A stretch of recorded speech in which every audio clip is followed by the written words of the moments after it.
اللہ الرحمن الرحیم نحمده ونصلی علی رسولہ الکریم اما بعد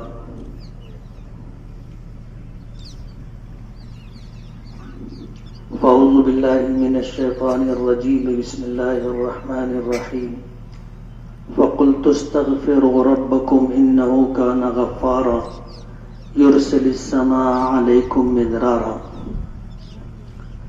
وعن علی بن ابی طالب رضی اللہ تعالی عنہ قال ما نزل بلاء الا بذنب ولا رفع بلاء الا بتوبۃ صدق اللہ العظیم۔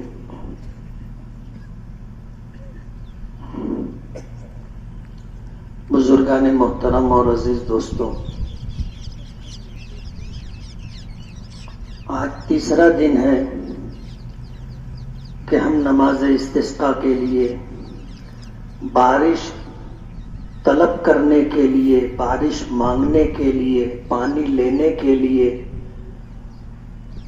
آئے۔ جتنے یقین کے ساتھ ہم اللہ تعالی سے مانگیں گے اتنا ہی ہمیں نوازا جائے گا۔ دعا کے آداب میں یہ بات ملتی ہے کہ بندہ جب تک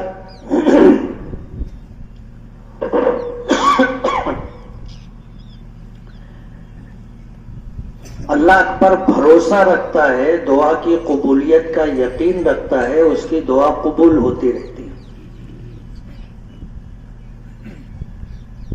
اللہ تعالیٰ بندوں کو ان کے گمان کے مطابق عطا کرتا ہے۔ ہمارا اللہ تعالیٰ سے اچھا گمان ہوگا تو ہمیں نوازا جائے گا، اور اگر ہم یہ سوچنے لگ جائیں، اور بسا اوقات لوگ کہنے بھی لگتے ہیں کہ میری دعا کہاں قبول ہوگی، یعنی دعا کے قبول نہ ہونے کا انہیں گمان ہوتا ہے، تو پھر ان کی دعا قبول نہیں ہوتی۔ دعا کی قبولیت کا یقین ہونا چاہیے۔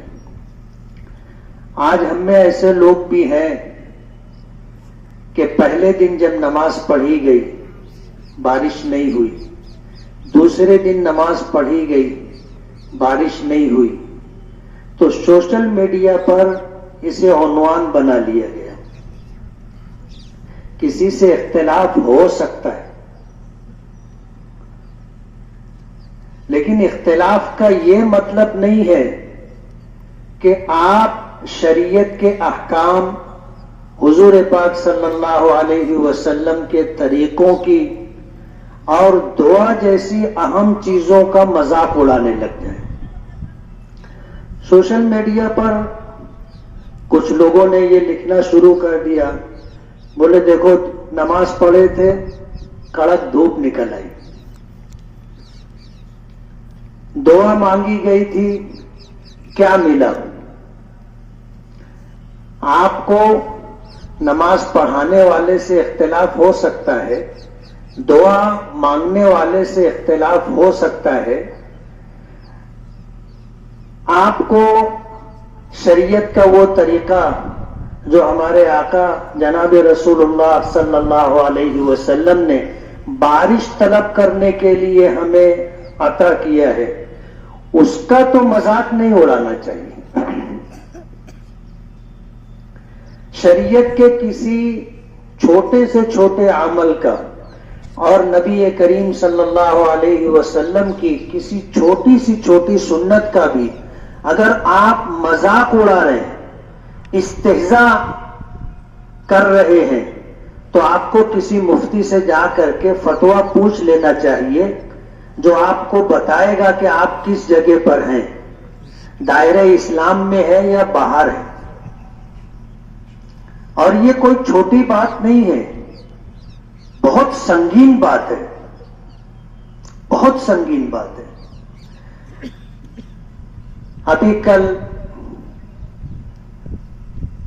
مفتی حسنین صاحب نے جو اشعار سنائے تھے، مرحوم قاضی عبدالاحد اظہری صاحب کے حوالے سے وہ دعاؤں میں اپنی تقریروں میں ان اشعار کو پڑھا کرتے تھے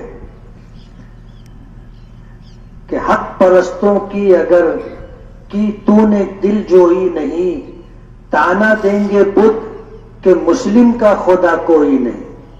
اب ہم لوگ بدھ کی بات، بدھ کے نام سے رو رہے تھے۔ مسلمانوں میں ایسے لوگ ہیں جو مسلمانوں کے نماز کا، دعا کا اور خطبے کا مذاق اڑا رہے ہیں۔ بدھ کیا تانا دیتا؟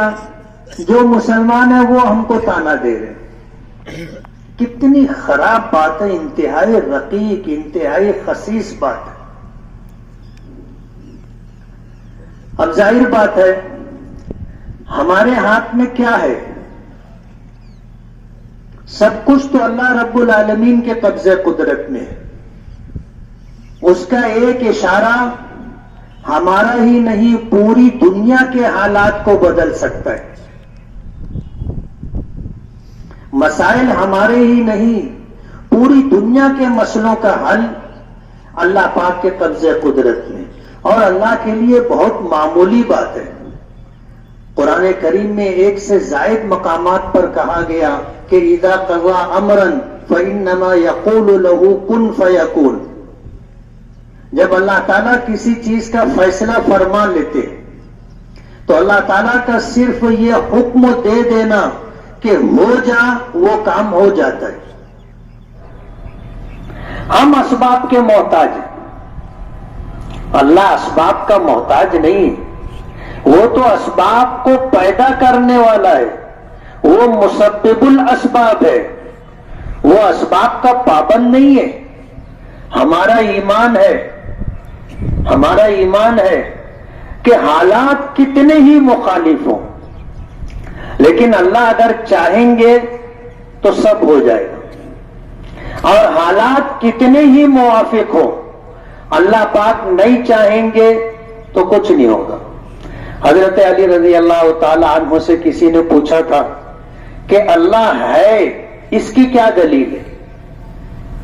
آج تک کسی نے اللہ کو دیکھا ہے؟ نہیں دیکھا۔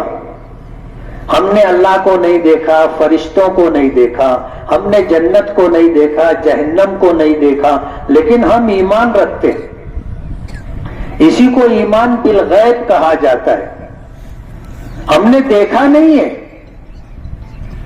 اللہ ہماری نظروں سے غائب ہے، ہمیں دکھائی نہیں دیتے، لیکن ہم مانتے ہیں کہ اللہ ہے۔ اب اگر کوئی یہ سوال کرے کہ تم نے اللہ کو دیکھا ہے، ہم کہیں کہ نہیں، بولے دیکھا نہیں ہے اور مانتے ہیں۔ اب ظاہر بات ہے کہ جو یہ کہنے والا ہے وہ دنیا کی ہزاروں چیزوں کو دیکھا نہیں ہے، مانتا ہے۔ اس سے پوچھو امریکہ کو دیکھا ہے؟ بولے نہیں۔ بولے ہے کہ نہیں؟ بولے ہے۔ ایک مثال دے رہا ہوں میں، ایسی ہزاروں چیزیں ہیں جس کو آدمی دیکھا نہیں ہے لیکن مانتا ہے، اس کے وجود کو مانتا ہے کہ ہاں ہے۔ اب کرنے والی ذات اللہ پاک کی ہے، ہم تو محتاج ہیں، اللہ کی ایک نظر کرم کے۔ ہمارے قبضے قدرت میں کچھ نہیں ہے، ہمیں تو اللہ نے کمزور پیدا کیا ہے، اور قرآن کریم میں ہے خلق الانسان ضعیفا، انسان کو کمزور پیدا کیا گیا ہے۔ کتنا کمزور ہے آپ اس سے سمجھ سکتے ہیں کہ ایک بکری کا بچہ پیدا ہوتا ہے، 5 منٹ میں کھڑا ہو جاتا ہے اور تھوڑی دیر میں چلنے لگ جاتا ہے، کلاچے مارنے لگ جاتا ہے۔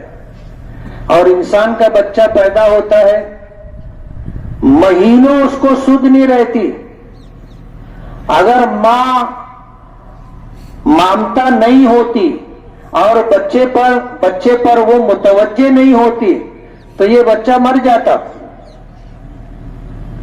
مہینوں ماں اس کو سنبھالتی ہے، وہ تو اتنا کمزور یا اتنا بے بس ہوتا ہے کہ جس حالت پر اس کو آپ لٹا دو وہ اپنی کروٹ بھی نہیں بدل سکتا، اس کو کروٹ لینے میں مہینوں لگ جاتے. ہمیں اتنا کمزور پیدا کیا گیا، لیکن اللہ نے عقل کی نعمت دی تو اتنے کمزور ہونے کے باوجود پوری دنیا پر اللہ نے دسترس دی. بڑے بڑے طاقتور جانوروں کو ہمارا پابند کر دیا. گھوڑا ہم لگام لگا کر کے اس پہ سواری کرتے ہیں. ہاتھی ایک دبلا پتلا آدمی اس کی گردن پر بیٹھا ہوتا ہے، آکس اس کے ہاتھ میں ہوتا ہے، ہاتھی اس کے تابع رہتا ہے. حالانکہ طاقت اتنی ہے کہ ابھی جتنے لوگ ہم لوگ یہاں پر ہیں، ایک بگڑا ہوا ہاتھی اگر یہاں آ جائے تو ہم سب مل کر کے اس کو کنٹرول نہیں کر سکتے. اتنی طاقت اس کو دی. لیکن ایک عقل کی نعمت دے کر کے اللہ نے پوری دنیا کو ہماری خدمت پر مامور کر دیا. یہ اللہ کا فضل ہے. حضور پاک صلی اللہ علیہ وسلم نے فرمایا ان الدنیا خلقت لکم، یہ پوری دنیا اللہ نے تمہارے لیے پیدا کی. وَإِنَّكُمْ خُلِقْتُمْ لِلْآخِرَةِ، اور اللہ نے تمہیں آخرت کے لیے بنایا ہے. ہم دنیا کے لیے نہیں آئے. دنیا میں آنے کا ایک مقصد ہے، اور وہ مقصد یہ ہے کہ ہم ایمان لائیں اللہ کی وحدانیت، ربوبیت، الوہیت پر، تمام انبیاء اور رسولوں کی نبوت اور رسالت کو مانے، فرشتوں پر ایمان لائیں، کتابوں پر ایمان لائیں، آخرت کے دن پر ایمان لائیں، اچھی بری تقدیر پر ایمان لائیں، جنت اور جہنم دیکھی نہیں ہے اس پر ایمان لائیں، مرنے کے بعد دوبارہ زندہ ہونے پر ایمان لائیں. اس دنیا میں آ کر کے ہم ایمان لائیں اور پھر اسلامی احکامات و تعلیمات پر عمل کرے. ایک مسلمان کو کیسا ہونا چاہیے، بچے کی پیدائش سے لے کر کے مرنے تک کے احکامات ہماری شریعت میں موجود ہیں.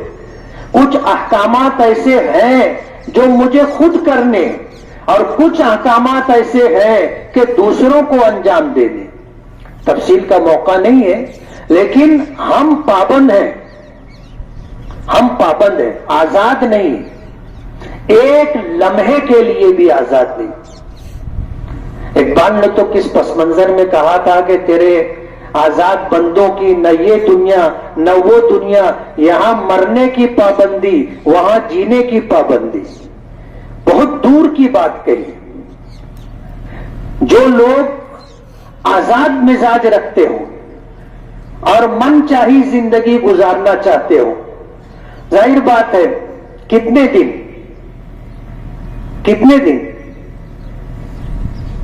آدمی کی منمانی ہمیشہ نہیں چلتی، ہمیشہ نہیں چلتی. ایک وقت آتا ہے اللہ اس کو جھکا دیتا ہے، ذلیل کر دیتا ہے، اسے عاجز کر دیتا ہے. پھر وہ ایک دم اپنے آپ کو محتاج سمجھنے لگ جاتا ہے. دیکھ لو بڑے بڑے ترم خان لوگ، بڑے بڑے ترم خان بہت بڑی بڑی بات کرتے تھے، لیکن قدرت ان کو عاجز کر دیتی. نبی کریم صلی اللہ علیہ وسلم کی اونٹنی تھی اور طاقتور اونٹنی تھی. وہ کبھی کسی اونٹ یا اونٹنی سے دوڑنے میں ہاری نہیں تھی.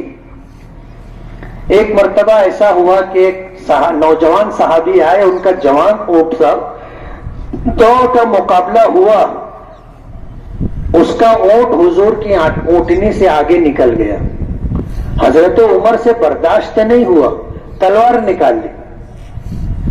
کہنے لگے اللہ کے رسول اجازت دو. سمجھ رہے نا اجازت دو کا مطلب کیا ہے؟ کہ بولوں میں اجازت دو. تو حضور نے فرمایا ماں یا عمر، عمر رکو، ٹھہرو. یہ اللہ تعالیٰ کی سنت ہے، ہر بلند چیز کو ایک وقت اللہ پست کر دیتا ہے. ہمیشہ کی بلندی کس کے لیے؟ اللہ رب العالمین کے لیے. ہمیشہ کی حاکمیت، ہمیشہ کا اقتدار اللہ رب العالمین کے لیے. ہم عاجز بندے، کمزور ہیں، بہت کمزور ہیں. ہماری کمزوری کا اندازہ آپ اس سے لگاؤ، موسم بدلتا ہے ہم بیمار ہو جاتے ہیں، موسم بدلتا ہے بیمار ہو جاتے ہیں۔ ڈاکٹروں کے یہاں جاؤ تو بھیڑ لگی رہتی، بیٹھنے کی جگہ نہیں رہتی، مریض باہر کھڑے رہتے۔ کیا ہوا؟ بولے وائرل بیماری ہے، سردی زکام بولو، بخار بولو، وائرل ہے۔ ہم اتنے کمزور ہیں، موسم بدلتا ہے بیمار ہو جاتے ہیں، کیا بڑی بات کریں گے؟ اللہ نے ہمیں یہاں بھیجا ہے، دنیا میں ہمیشہ رہنے کے لیے نہیں بھیجا، ہمیں بھیجا ہم ایمان لائیں، اللہ کے احکامات و تعلیمات پر عمل کریں، دنیا سے جائیں اللہ ہم سے راضی ہو، اللہ ہم سے خوش ہو، یہ مقصد لے کر کے آئے۔ اور اس مقصد کو اگر ہم نے پورا کر لیا، ہم جیت گئے، ہم کامیاب ہو گئے۔ آپ سوچو، جب اسلام اور کفر کی بات آتی تھی اور میدان جہاد میں، میدان جنگ میں جب مقابلہ ہوتا تھا اور کسی کافر، کسی مشرک کے ہاتھوں سے کوئی صحابی، کوئی اللہ کا مجاہد شہید ہو جاتا تھا تو وہ کہتا تھا فزت ورب الکعبہ، کہ رب کعبہ کی قسم میں کامیاب ہو گیا۔ اس کو شہید کرنے والا اللہ کا دشمن، اس کا دشمن، وہ حیران ہو جاتا تھا کہ اس کو میں نے مارا اور مار دیا، یہ مر رہا ہے، یہ مر رہا ہے، اور کہتا ہے فزت ورب الکعبہ، کہ رب کعبہ کی قسم میں کامیاب ہو گیا۔ اس لیے دنیا ہمیشہ رہنے کی جگہ نہیں ہے۔ یہی وجہ ہے کہ اللہ پاک نے اس دنیا میں امیری غریبی اپنے ہاتھ میں رکھی ہے، عزت اور ذلت اپنے ہاتھ میں رکھی ہے، تندرستی اور بیماری اپنے ہاتھ میں رکھی ہے۔ کچھ چیزیں اللہ نے اپنے قبضہ قدرت میں رکھی ہے، انسان کا اس میں کوئی اختیار نہیں۔ اگر اپنے اختیار میں ہوتا تو دنیا میں کوئی غریب رہتا؟ کوئی غریب نہیں رہتا۔ کوئی بیمار ہوتا؟ کوئی بیمار نہیں ہوتا۔ کوئی ذلیل اور رسوا ہوتا؟ کوئی نہیں ہوتا۔ اپنے قبضے قدرت میں اگر ہوتا تو ظاہر بات ہے نہ کوئی غریب رہتا، نہ کوئی بیمار رہتا، نہ کوئی ذلت و رسوائی سے دوچار ہوتا۔ کیا ہوتا وہ دو نمبر کی بات ہے، جو دنیا کا نظام چلتا کہ نہیں چلتا، لیکن ہوتا کیا آپ سوچو۔ ہمارے قبضہ قدرت میں کچھ نہیں ہے، ہم بھی محتاج ہیں، ہم جن سے پیدا ہوئے ہمارے ماں باپ وہ بھی محتاج تھے۔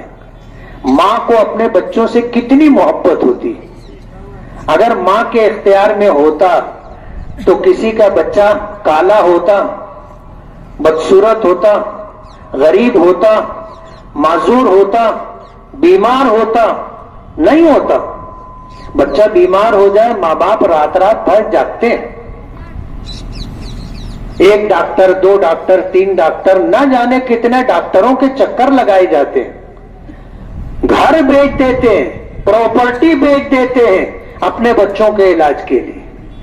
اگر ماں باپ کے اختیار میں ہوتا تو کسی کا بچہ بیمار نہیں ہوتا نا۔ ہم محتاج ہیں، اور یہ احساس ہمیں ہونا چاہیے، یہ احساس ہونا چاہیے۔ کرنے والی ذات اللہ رب العالمین کی ذات ہے، ہم تو عاجز ہیں اور قدم قدم پر اللہ کی رحمت کے، اللہ کی مدد کے محتاج ہیں۔ ہم اپنی مرضی کے مالک نہیں ہیں۔ اس لیے اس دنیا میں ہم لوگ آئے ہیں تو یہاں آنے کا ایک خاص مقصد ہے، اور وہ مقصد یہ ہے کہ ہم اللہ کو مان کر، اللہ کی مان کر کے زندگی گزاریں۔ اللہ کو مانے، اللہ کی مانے، اس طرح زندگی گزارے۔ اگر اس طرح ہم نے زندگی گزاری ہم کامیاب ہیں۔ فَمَنْ زُحْزِحَ عَنِ النَّارِ، اللہ نے جس کو جہنم سے بچا لیا، دوری عطا کر دی، وَأُدْخِلَ الْجَنَّةَ فَقَدْ فَازَ، اور اسے جنت کا داخلہ عطا کر دیا، وہ شخص کامیاب ہو گیا۔ ہم تو پابند ہیں، آج جو طریقہ بارش طلب کرنے کے لیے، پانی مانگنے کے لیے ہم نے اختیار کیا ہے کہ پیدل چل کر کے آئے، ننگے پیر چل کر کے آئے، کتنے لوگ ننگے سر آئے، یہ بھی مانگنے یعنی عاجزی کا، ذلت کا ایک اختیار کردہ طریقہ ہے۔ حدیث پاک میں آتا ہے، حضرت عبداللہ ابن عباس فرماتے ہیں کہ مدینہ منورہ میں بارش نہیں ہوئی، بارش طلب کرنے کے لیے، نماز پڑھنے کے لیے حضور نکلے متبذلاً متخشعاً۔ اللہ کے رسول اس طرح نکلے کہ کپڑے استری والے نہیں تھے، کپڑے ایسے ہی تھے، اور عاجزی انکساری کے ساتھ نکلے، اللہ کے سامنے ذلت اختیار کرتے ہوئے نکلے۔ اور اللہ کے لیے ہم جتنی عاجزی اختیار کرنا چاہے اللہ کو اتنا پسند ہے۔ تو یہ جو طریقہ ہے بارش طلب کرنے کا، آج کم علمی کی ہونے کی وجہ سے، لا علمی کی وجہ سے آج لوگوں کو یہی نہیں معلوم کہ بارش طلب کرنے کا یہ طریقہ جو ہماری شریعت نے ہمیں بتایا ہے، اللہ کے نبی صلی اللہ علیہ وسلم نے عمل کر کے بتایا ہے، تو یہ کیا ہے؟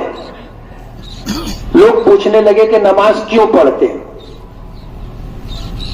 ظاہر بات ہے، ایک بات آپ اگر سمجھ لوگے تو زندگی میں ہمیشہ کام آئے گی، وہ یہ کہ اللہ اور اس کے رسول کے احکامات ہمیں سمجھ میں آئیں نہ سمجھ میں آئے، ہمیں عمل کرنا ہے، ماننا ہے۔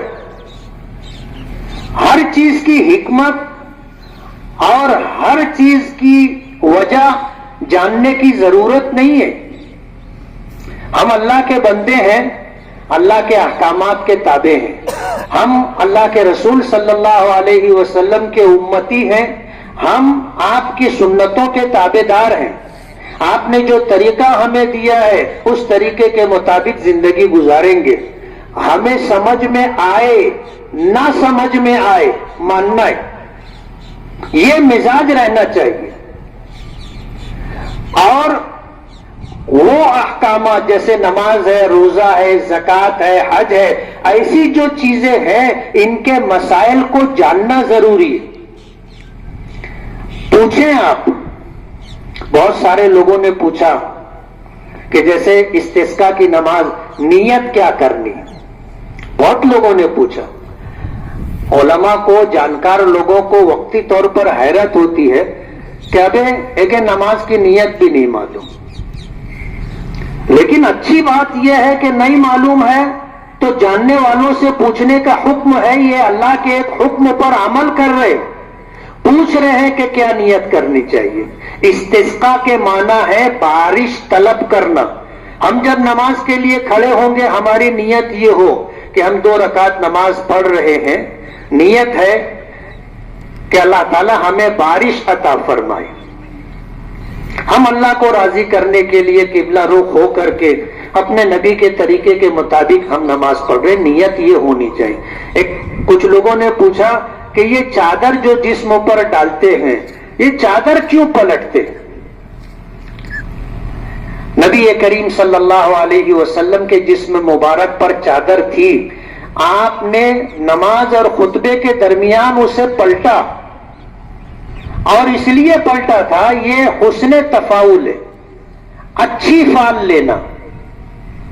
بد فالی سے تو منع کیا گیا ہے کہ آدمی گھر سے نکلا، بلی گزر گئی، بولے بلی راستہ کاٹ دی، یہ بد فالی ہے۔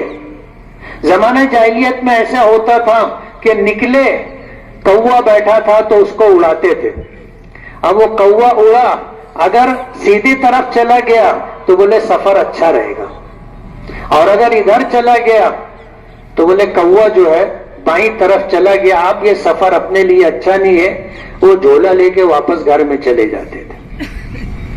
یہ بدفالی ہے۔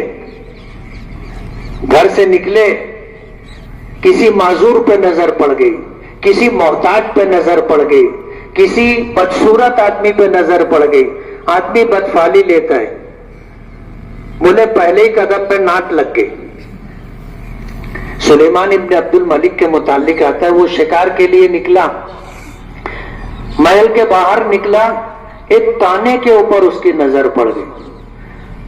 اس نے کہا کہ ناک لگ گئی، اب شکار کا سفر اچھا نہیں رہے گا. بادشاہ ہوتا ہے، بولے اس کو جو ہے قید کر دو. اس زمانے میں قید کرنے کے لیے ایک طریقہ یہ تھا کہ اس کو خشک کنویں میں ڈال دیتے تھے جس سے نکلنے کا کوئی راستہ، رسی کچھ پائری وغیرہ نہیں ہوتی تھی، اس کو ڈال دیے کنویں میں.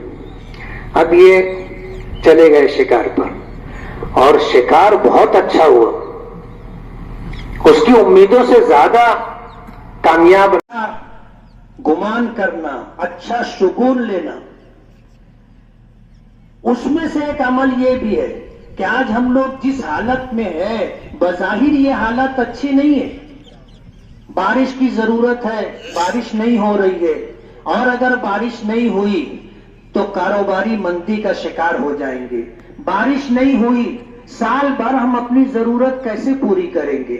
بارش نہیں ہوئی تو کھیتوں سے فصل کیسے حاصل کریں گے؟ بارش نہیں ہوئی تو عجیب و غریب بیماریاں پھیلنے لگ جاتی. یہ سارے مسائل ہیں. بارش اگر نہیں ہوگی تو سال بھر گزارا مشکل ہو جائے گا. ہم لوگوں پر پھر بھی اللہ کا بہت بڑا کرم ہے کہ مالیگاؤں کے لوگوں کو سال بھر پانی مل جاتا ہے، اور ایک دن ناغے کے بعد بھی اتنا پانی مل جاتا ہے کہ ہماری ضرورت سے زائد ہوتا ہے. کبھی کسی گلی میں آپ دیکھیں نل آ گیا تو سب بھر جاتا ہے، اور وہ پھر نلی لے کر کے ہماری مائیں اور بہنیں سڑک دھوتی رہتی. یہ پانی ضائع کرنا ہے، پانی ضائع کرنا ہے. پانی اللہ کی بہت بڑی نعمت. اللہ نے یہ کائنات بنائی تو اس کائنات کے اندر جو چیزیں بہت زیادہ ضروری تھی، جس کے بغیر گزارا نہیں ہے، اللہ نے اسے فری میں رکھا. آکسیجن ہے، اللہ نے بالکل فری میں دیا ہے. ابھی کورونا کے ٹائم سلنڈر کی قیمت معلوم تھی لوگوں کو.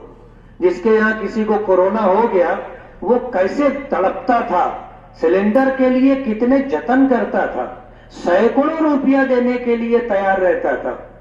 ایک سلنڈر لاتا تھا، وہ ختم ہونے لگے تو پھر بے چینی بڑھنے لگتی تھی آکسیجن کے لیے. ساری زندگی ہم لوگ اللہ کی دی ہوئی اس کائنات کے اندر آکسیجن استعمال کرتے. اگر اللہ تعالیٰ پیسہ لینے لگ جاتا تو پانی اللہ کی بہت بڑی نعمت ہے. اللہ نے وافر مقدار میں دیے. آج ہم لوگ اس زمین پر ہے، یہ زمین اس پوری کائنات میں ایک چھوٹے سے محلے کی طرح ہے. اللہ نے وافر مقدار میں آکسیجن بھی دیا، وافر مقدار میں ہمیں پانی بھی دیا. ابھی چاند پر چندریان 3 جو ہے لینڈ کر گیا، پانی ڈھونڈ رہا ہے، آکسیجن ڈھونڈ رہا ہے. گزارا نہیں ہے. ہم کو اللہ آکسیجن مفت میں دے رہا ہے، پانی مفت میں مل رہا ہے. اور کہتے نا کہ مالے مفت دلے بے رحم. ہم کیا کر رہے ہیں ہم کو پتا ہے. اگر اسی پر ہم سے پیسہ لیا جاتا تو سمجھ میں آتا، اس کی قدر و قیمت معلوم ہوتی. علماء نے لکھا ہے اللہ کی عدالت میں جب پیشی ہوگی 3 طرح کی عدالتیں ہوں گی. پہلی عدالتیں وہ ہوں گی جن میں نعمتوں کا سوال کیا جائے گا. ثم لتسألن یومئذ عن النعیم. نعمتوں کے متعلق سوال ہوگا کہ ہم نے تم کو ایمان دیا تھا، اسلام دیا تھا، آخری نبی کا امتی بنایا تھا، ہم نے آکسیجن دی تھی، ہم نے پانی دیا تھا، ہم نے تم کو تندرستی دی تھی، تمہیں انسان بنایا تھا. بے شمار نعمتیں اللہ نے دی ہیں. کتنی نعمتوں کی تو ہمیں خبر بھی نہیں ہے، پتہ بھی نہیں کہ یہ نعمت ہے. وہ تو جب چھیننے لگتی ہے تو سمجھ میں آتا ہے کہ کیا تھا. وَإِن تَعُدُّوا نِعْمَةَ اللَّهِ لَا تُحْصُوهَا. اللہ تعالیٰ بے شمار نعمتیں تمہیں عطا کیا ہے، تم گننا چاہو گن نہیں سکتے. بے شمار نعمتیں اللہ نے دی، ہم شمار نہیں کر سکتے، اتنی نعمتیں اللہ نے دی. تو یہ جو حالات ہیں، ان حالات کے اندر اب جو ہم لوگ چادر جسم پر ڈالتے ہیں، اس کو جو پلٹتے ہیں، تو وہ اس لیے یہ حسن فعل ہے کہ ہم جن حالات میں آئے ہیں یہ حالات کیسے ہیں، اللہ ان حالات کو پلٹ دے، ان حالات کو بدل دے، یہ حسن تفاعل ہے اور شریعت میں اس کو پسند کیا گیا۔ خود اللہ کے نبی صلی اللہ علیہ وسلم نے بھی اس کو پسند فرمایا۔ اسی لیے جب کوئی آدمی سفر پر نکلے، کسی کام سے نکلے، کسی اہم ذمہ داری پر اسے مامور کیا جائے تو لوگوں کو کہنا چاہیے اللہ کی مدد تمہارے ساتھ ہوگی، کامیاب رہو گے، اللہ نے تم کو یہ موقع دیا ہے، اللہ کی منشا ہے۔ اچھے بول بولنا چاہیے، حوصلہ بڑھانا چاہیے، اور یہ کہ تم نے جو کام شروع کیا اچھا کیا، آپ نے 2 رکعت نماز پڑھ کے کام شروع کیا، اچھا کیا، صدقہ دے رہے ہو، یہ حسن تفاعل ہے۔ تو چادر کا پلٹنا بھی یہ حسن تفاعل سے تعلق رکھتا ہے۔ اللہ کے نبی صلی اللہ علیہ وسلم نے یہ جو طریقہ ہمیں عطا کیا ہے، آپ اللہ کے نبی تھے اور اپنی مرضی سے کچھ نہیں کرتے تھے، جو کرتے تھے، جو کہتے تھے اللہ پاک کے حکم سے۔ تو یہ اللہ کی منشا ہے۔ پہلے دن بارش نہیں ہوئی، مایوس نہیں ہونا چاہیے، اس پر کوئی نیگیٹو تبصرہ نہیں کرنا چاہیے۔ دوسرے دن نماز پڑھی ہم نے، اللہ کی مرضی نہیں تھی، بارش نہیں ہوئی، حالانکہ کل جو موسم بنا تھا عصر کے وقت عصر کے بعد ایسا گمان تھا کہ انشاءاللہ زوردار بارش ہوگی، اللہ کی مرضی۔ آج ہم پھر آئے ہیں، 3 دن نماز استسقاء پڑھنا چاہیے۔ جس دن نماز استسقاء کا فیصلہ لیا گیا تو میٹنگ میں یہ بات آئی تھی کہ ہم 3 دن کا اعلان کر رہے ہیں۔ ہونا یہ چاہیے کہ ہم نے آج کل نماز پڑھنی ہے، یہ فیصلہ کر لیا، بارش نہیں ہوگی تو وہی اعلان کر دیں گے کہ بارش نہیں ہوگی تو کل، بارش نہیں ہوگی تو وہاں تیسرے دن۔ ہم نے کہا تھا کہ بھائی یہ جو بھی آپ تحریر دے، اعلان کریں، اس میں خدا نہ خواستہ کا لفظ بڑھا کر کے کہ بھئی پہلے دن ہم نماز پڑھیں گے، خدا نہ خواستہ بارش نہیں ہوئی دوسرے دن پڑھیں گے، دوسرے دن پڑھیں، خدا نہ خواستہ بارش نہیں ہوئی تیسرے دن پڑھیں گے۔ اس سلسلے میں کچھ لوگوں نے فون کر کے کہا بھی کہ 3 دن کا کیوں اعلان کر دیے؟ تم کو یقین ہی نہیں ہے کہ پہلے دن نماز پڑھیں گے تو بارش ہوگی، تم کو خود ہی بھروسہ نہیں ہے کہ تم دوسرے دن نماز پڑھو گے تو بارش نہیں ہوگی۔ ان کو میں یہ بتانا چاہتا ہوں کہ علماء نے لکھا ہے کہ نماز استسقاء 3 دن پڑھنا مستحب ہے۔ اب اگر جمعیت علماء اور شہر کے ذمہ دار علماء نے بیٹھ کر کے اگر یہ فیصلہ کیا تو اس پر کوئی نیگیٹو تبصرہ کرنا اچھی عادت نہیں۔ جیسے کسی نے کہا کہ ابھی استسقاء کی کیا ضرورت تھی، ابھی تو بارش کا 2 مہینہ باقی ہے، ابھی ایسے حالات نہیں ہیں، جانور بھوکے نہیں مر رہے، جانور پیاسے نہیں مر رہے، ابھی ہم کو پانی مل رہا ہے، ہم نہا بھی رہے ہیں، کپڑے بھی دھو رہے ہیں، سڑک بھی دھو رہے ہیں، گاڑی بھی دھو رہے ہیں، ابھی کہاں استسقاء کی ضرورت؟ اب ظاہر بات ہے موسم گزر جائے گا پھر آپ نماز استسقاء پڑھو گے تو یہ برابر ہے کیا؟ بے موسم کی بارش بھی بہت تکلیف دیتی ہے، بے موسم کی بارش بھی بہت تکلیف دے رہتی ہے۔ اب جب یہ موسم ہے بارش کا، 2 مہینہ گزر گیا، سال بھر ہمارا کیسے گزرے گا؟ آج ہم کو ضرورت چاہے نہ ہو لیکن کل تو ہمیں اندیشہ ہے نا کہ اگر ڈیم میں، تالاب میں، پانی کے ذخائر میں پانی نہیں ہوگا تو ہمارا یہ 10 مہینہ 8 مہینہ کیسے گزرے گا؟ اس لیے علماء کے فیصلے پر جو اس طرح کی نیگیٹو بات کہی جاتی ہے، تبصرہ کیا جاتا ہے، اچھی بات نہیں ہے۔ کوئی بھی عالم اپنی واہوائی کے لیے، کوئی بھی عالم اپنے نام و نمود کے لیے نہیں کرتا، شریعت کے دائرے میں رہ کر کے ایک عالم نہیں 10 لوگ بیٹھتے ہیں نا، اور یہ ہوتا ہے کہ بھائی اس سلسلے میں شریعت کی کیا احکامات ہیں، ان کے اس حساب سے بات چیت کی جاتی ہے۔ مفتی حسنین صاحب بیٹھے ہوئے ہیں ہمارے ساتھ، وہ بھی میٹنگ میں تھے، تو میں نے ایک بات کہی تھی کہ ابھی جیسے ہماری عیدگاہ کے متعلق کہا جاتا ہے کہ لشکر والی عیدگاہ آبادی میں آ گئی، مہد ملت کی عیدگاہ آبادی میں آ گئی، اور اب عیدگاہ پہ نماز پڑھنا، مسجد میں نماز پڑھنا ایک جیسا ہی ہو گیا۔ ان کو یہ نہیں سمجھنا چاہیے کہ یہ کھلی ہوئی جگہ ہے، مسجد کے اوپر چھت ہوتی ہے کہ عمارت ہوتی ہے، کھلی ہوئی جگہ ہے۔ اللہ کے رسول صلی اللہ علیہ وسلم نے مسجد نبوی چھوڑ کر کے میدان میں آ کر کے آپ نے عیدین کی نماز پڑھی تھی، آپ نے میدان میں نکل کر کے آپ نے جو ہے نماز استسقاء ادا کی تھی۔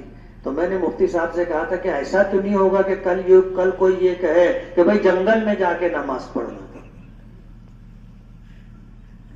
جنگل میں جا کے نماز پڑھنا تھا۔ تو ہم نے عیدگاہ پر نماز ادا کر لی، آج ہم لوگ آ گئے آبادی کے باہر ہیں، منہ بند ہو جائے گا کہنے والوں کا، آبادی کے باہر ہے۔ ہم جو شریعت کے احکامات کے پیش نظر کر سکتے ہیں وہ کر رہے ہیں۔ ہمیں نماز کو عنوان نہیں بنانا چاہیے، مذاق نہیں بنانا چاہیے، دعا کو مذاق نہیں بنانا چاہیے۔ شریعت نے جو ہمیں طریقہ بتایا ہے آپ اس کو عنوان نہ بنائیں۔ ہم گناہ پر بات کرتے ہیں، ہم گنہگار کو کچھ نہیں کہتے۔ ابھی جیسے دعاؤں میں یا بیان میں چوری کی شناعت یا شراب پینے کی، نشہ کرنے کی شناعت اگر بیان کی گئی تو ظاہر بات ہے یہ بات تو کہی جائے گی نا۔ ہم کسی کو یہ نہیں کہہ رہے کہ تو چور ہے، ہم تو یہ کہہ رہے ہیں کہ اگر آپ بجلی چوری کرتے ہو تو یہ غلط ہے، ہم یہ کہتے ہیں کہ تم پانی چوری کرتے ہو یہ غلط ہے۔ تو اس میں کون سی خرابی ہے؟ لوگوں نے اس کو بھی عنوان بنا لیا۔ آپ زنا کریں، آپ شراب پیئیں، آپ جوا کھیلیں، آپ ماں باپ کی بے عزتی کریں، آپ پڑوسیوں کے ساتھ برا سلوک کریں، اور پھر یہ چاہیں کہ کوئی آپ کو بولے بھی نہ، روکے ٹوکے بھی نہ۔ ہونا تو یہ چاہیے، ایک مسلمان کی ذمہ داری ہے، من رأى منکم منکرا فلیغیرہ بیدہ، تم میں سے کوئی آدمی برائی کو دیکھے تو اس کو ہاتھ سے روکے، طاقت سے روکے۔ اور پھر فرمایا کہ اگر ہاتھ سے طاقت سے روکنے کی پوزیشن نہیں ہے تو زبان سے اس کو برا بھلا کہو کہ یہ غلط ہے، نہیں ہونا چاہیے۔ اور اگر یہ بھی نہیں کر سکتے تو اسے دل میں برا سمجھو، دل میں برا سمجھو کہ چوری تو چوری ہے، نشہ کرنا تو نشہ کرنا ہے، زنا کرنا تو زنا کرنا ہے، جوا کھیلنا تو جوا کھیلنا ہے، یہ غلط ہے، اسے دل میں برا سمجھو۔ اب آپ جو ہے ان چیزوں کو دل میں برا بھی نہیں سمجھیں گے تو ابو داؤد شریف کی روایت ہے کہ وَلَيْسَ وَرَاءَ ذَلِكَ مِنَ الْإِيمَانِ، کہ جب آدمی اس حالت پر آ جائے کہ اب برائی کو برا بھی نہیں سمجھتا تو اس کے پاس ایمان نہیں ہے۔ اور یہ میں میری بات نہیں کہہ رہا ہوں، کسی مفتی کا فتویٰ نہیں، بلکہ سرکار دو عالم صلی اللہ علیہ وسلم کا فرمان ہے۔ آپ نے فرمایا کہ اگر برائی کو ہاتھوں سے نہیں روک سکتے، زبان سے نہیں منع کر سکتے، دل میں بھی تم اس کو برا نہیں سمجھ رہے ہو، تب وَلَيْسَ وَرَاءَ ذَلِكَ مِنَ الْإِيمَانِ، اس حالت کے بعد پھر ایمان باقی نہیں رہتا۔ اس میں کسی مفتی کے فتوے کی ضرورت نہیں ہے، صاحب شریعت سرکار دو عالم صلی اللہ علیہ وسلم کا فرمان ہے اور حرف آخر ہے۔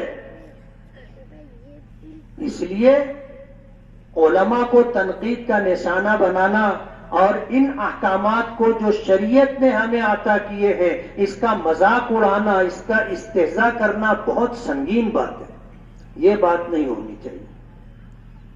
ہم لوگ بارش طلب کرنے کے لیے آئے ہیں، یہی طریقہ ہمیں اللہ اس کے رسول نے دیا ہے، اور وہ ہمارا خالق ہے، ہم مخلوق ہیں، وہ ہمارا مالک ہے، ہم مملوک ہیں، وہ ہمارا رب ہے اور اس کی ربوبیت میں ہم جی رہے ہیں۔ ہم وہی کریں گے جو ہمارا رب چاہے گا، ہم وہی کریں گے جو ہمارے نبی نے ہمیں دیا ہے، کوئی اور طریقہ ہم اختیار نہیں کر سکتے۔ ہمارا دین ہر اعتبار سے کامل و مکمل ہے، زندگی کا کوئی شعبہ ایسا نہیں ہے کہ وہاں ہمیں اللہ اس کے رسول کی طرف سے رہنمائی نہ ملی، ہم کو مکمل رہنمائی ملی ہے۔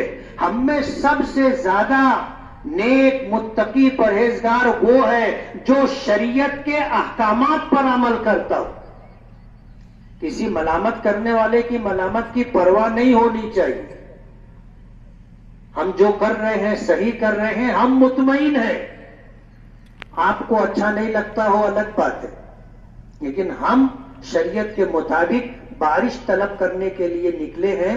اور آخری بات یہ جو میں نے شروع میں کہی تھی کہ جتنے یقین کے ساتھ ہم اللہ سے مانگیں گے، ہماری دعا انشاءاللہ اس مقام تک پہنچے گی. اللہ کے نبی صلی اللہ علیہ وسلم نے حدیث قدسی بیان کی. اللہ پاک فرماتے ہیں انا عند ظن عبدی بی، میرے بندے کا میرے ساتھ جیسا گمان ہوتا ہے میں اس کے مطابق عمل کرتا ہوں. ہم چھتری لے کر کے نہیں آئے، ہم مگر اس یقین کے ساتھ آئے ہیں کہ بارش آئے گی تو بھیگتے ہوئے جائیں گے. بارش ہوگی ہم بھیگتے ہوئے جائیں گے. یہ یقین رکھ کر کے آپ مانگو، انشاءاللہ بارش ہوگی. اور کوئی بھی دعا کسی بھی مسلمان کی اللہ رد نہیں کرتے، رد نہیں کرتے، اللہ قبول کرتے. پھر جو مانگو وہ مل جائے.